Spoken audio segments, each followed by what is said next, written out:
जगत गुरु शंकराचार्य जी कह रहे हैं, मां तू कृपा कर दे। मां कहती है इसने कभी दान नहीं करा, पुण्य नहीं करा, सत्कर्म नहीं करा, तुम्हें कैसे दान? दान का फल दान कैसे दूं? मां पूर्व में मान लो इसने जितने जन्म लिए उस जन्म में अगर कोई दान नहीं दिया तो आज आंवला नवमी के दिन आज तो दान दिया है। लक्ष्मी जी बोलती है जो अभी करेगा इसका फल तो बाद में मिलेगा।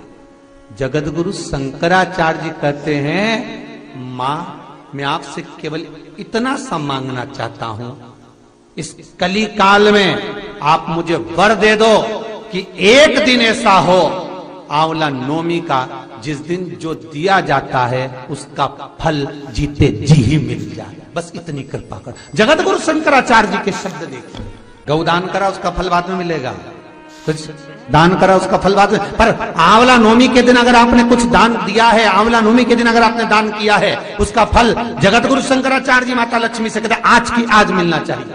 उसका फल हमें इसी पृथ्वी पर रहते रहते इस साह शरीर में मिलना चाहिए।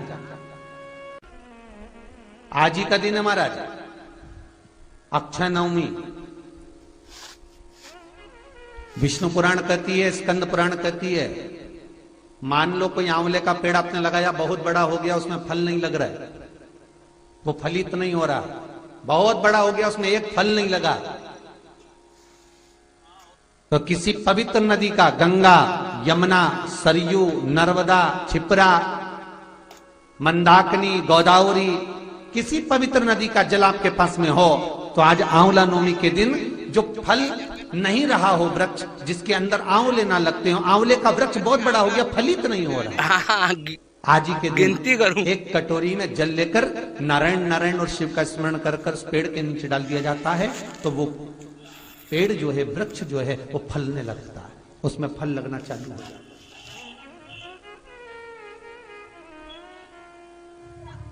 और इतने फल लगते हैं कि आपको आश्चर्य होगा कि इसमें तो फल ही नहीं लगते, पर इतने फल कहां से आए।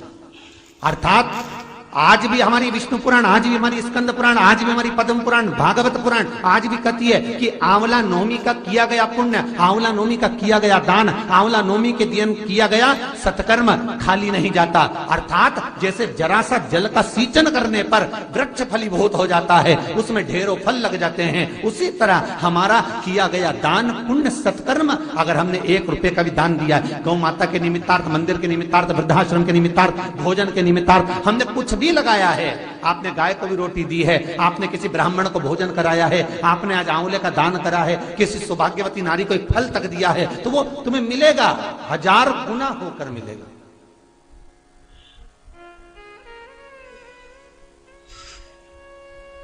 कई लोग कहते हैं महाराज जी ऐसा होता है, इतना बड़ा पेड़ हो गया, हमारे यहाँ फल नहीं लग रहा है, ऐसा होता है कि आंवला नवमी के दिन जल छोड़ दो तो फल, तो करके देखो ना प्रैक्टिकल। ना महाराज कहीं जा रहा है, ना आंवले का पेड़ कहीं जा रहा है, ना तुम कहीं जा रहे, करो।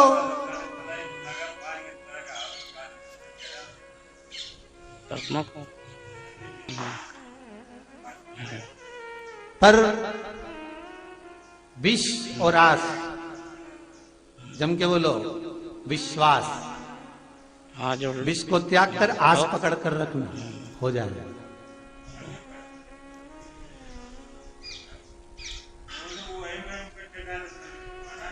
जोड़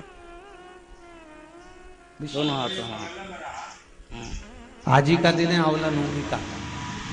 महाराज अगर किसी पंडित ने, किसी ब्राह्मण ने, किसी ज्योतिषाचार्य ने बता दिया कि तुम्हारे बच्चे की उम्र कम है, किसी ने बता दिया कि इसकी अल्पायु है, इसकी उम्र कम है, इसको ये बहुत बड़ी बीमारी होगी और एक्सीडेंट होगा और ये होगा वो होगा, ये वाली अंगूठी पहनो, ये वाला नक पहनो, ये चीज पहनो, बिल्कुल नहीं, तुम्हारी मर्जी पड़े तो पहनना, लाखों रुपए खर्च करो और मालूम पड़े फल ना मिले तो एक काम जरूर करना, आज के दिन हाथ में कुंकू लगाकर, कुंकू को लगाने के बाद अपनी माता जी से कहकर उस बच्चे के हथेली पर स्वस्तिक बनाकर आंवले के वृक्ष पर छापे 5 लगवा दीजिए। वो बच्चा कभी अल्पायु नहीं मर सकता, उसकी उम्र में वृद्धि होगी, उम्र कम नहीं हो सकती, उम्र बढ़े। सौभाग्यवती माताएं आज आंवले के पेड़ के नीचे पूजन क्यों करती है? सौभाग्यवती माताएं आज आंवले के पेड़ के नीचे फल का दान क्यों करती है? सौभाग्यवती माताएं आज ब्राह्मण को भोजन आंवले के वृक्ष के नीचे क्यों कराती है? सौभाग्यवती माताएं आज आंवले के पेड़ के नीचे बैठकर भोजन क्यों करती है? अखंड सौभाग्यता के लिए कि आज मैंने अगर एक बिंदी भी दी है, अगर आज मैंने मेहंदी भी दी है, आज मैंने जरा सा कुंकू का भी दान आंवले के वृक्ष के नीचे करा है, तो उसका फल मुझे हजारों गुना मिलना चाहिए। मेरा सौभाग्य अमर होना चाहिए, अजर होना चाहिए। रहेगी तो रुक्मणी तो रही, सतभामा श्रवण। हाथ जोड़ लो। इतना भजन करा, इतना भजन करा गुणवती ने, इतना भजन करा। ठीक है। भजन की प्रबलता इतनी थी कि लाभ पांचम के दिन से जो तक साधना में लगी, 7 नियम जो कार्तिक के थे, दीप लगाना, संयम रखना, विश्वास रखना, भूमि पर सोना, दलहन पदार्थों का त्याग करना, शरीर पर तेल ना लगाना, सात्विक प्रवृत्ति रखना, ठीक है, सारे नियम, दीप दान, तुलसी अर्चना सब करा। पर उसमें भी प्रबल जो अर्चना करी उस सतभामा ने, उस गुणवती ने जो प्रबल अर्चना करी, वो एक करी। क्या करा? उस गुणवती ने सूखी हुई तुलसा को